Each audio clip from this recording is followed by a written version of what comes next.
His family will raise these boys in a manner in which he thought that she would want to have them raised. Do you think that the family was deeply insulted by that? No, I hope not. I think they caught on to what happened all this week. You've been here, Tom. You've been in England. You've walked down the Mall. You've seen how people feel. You've felt this people power. And what happened in there is that people power won again. He made this speech. He made these statements in there, and nothing happened inside. Suddenly outside, where all the loudspeakers were, and everyone in the crowd was able to hear, there was a burst of applause all over London. And at the back of that building there, the ripple began, and it rippled all the way to the front. And for the first time ever in our country, there was applause in the Abbey. That's how strongly the British people feel, and he got it right. We always think of the lines being so carefully drawn in Britain. Have so many of those lines been removed as a result of this week? They've gone in 1 week. This remarkable person in her lifetime almost changed things, almost got her way. It took her death to change them in 1 week. And where do you think the royal family goes from here, both in terms of an institution within this country and the individual members, especially Prince Charles, and how he responds to what he heard today and what the people have been saying, in effect, to him all this week? They reacted very well towards the end of the week, and one of the great strengths we have now is that Diana's two beloved sons, William and Harry, are adored by the British people, and people will have seen exactly what she has always said. He's a remarkable young man with all the right traits and characteristics to be our monarch, and the British people left him in no doubt in the street today that they look forward to that day. He is a 21st century king, and that will be because of Diana. Lord Jeffrey, thank you very much. It's always a pleasure to see you. Nice to have you with us all week. You too, sir. Thank you.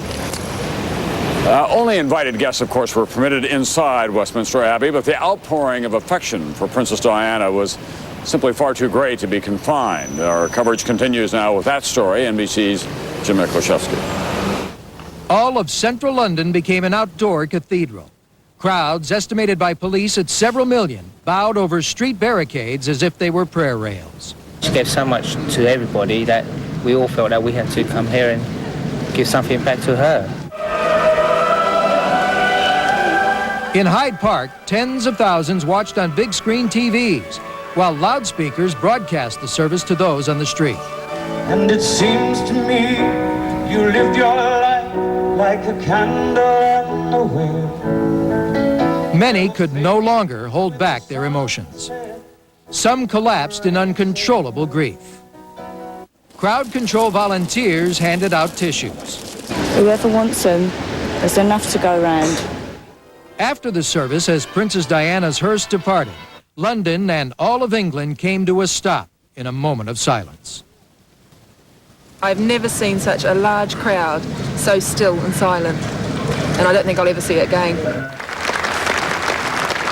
The crowds applauded Princes William and Harry as they drove from the Abbey.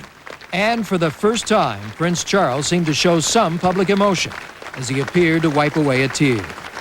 But thousands of others showed no such reserve.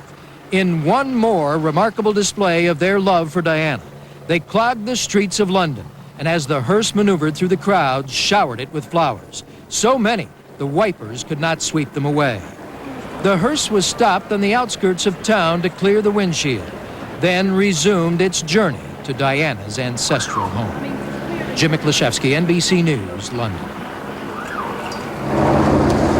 This is Kevin Tibbles.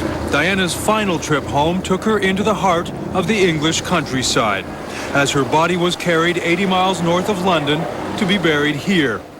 This is the Althorpe estate where the princess grew up, and where a special place has been found for her on a small island on a lake within the grounds. Diana is remembered not as the princess, but as the young woman who came from here. Although heaven's reclaimed her soul, we've reclaimed her body. Even here, away from the crush of the crowds, people quietly lined the country roads to say goodbye.